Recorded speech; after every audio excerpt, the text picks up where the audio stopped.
રાજકોટ પાસે આવેલા ચોટીલામાં શ્રી ચામુંડા માતાજીનું સુંદર મંદિર પર્વતની ટોચ પર આવેલું છે। વાર્તા એમ છે કે મહાકાલીના સ્વરૂપે જ્યારે રાક્ષસ ચંડ અને મુંડનો નાશ કર્યો ત્યારે તેઓ ચામુંડા કહેવાયા।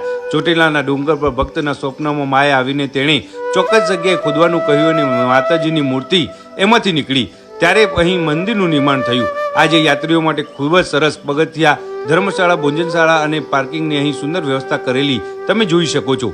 નવરાત્રી દરમિયાન અહીં લાખોની સંખ્યામાં ભક્તો દર્શને આવે છે અને ડુંગર પર રોશનીઓ ઝગમગાટ તમે દૂરથી જોઈ શકો છો।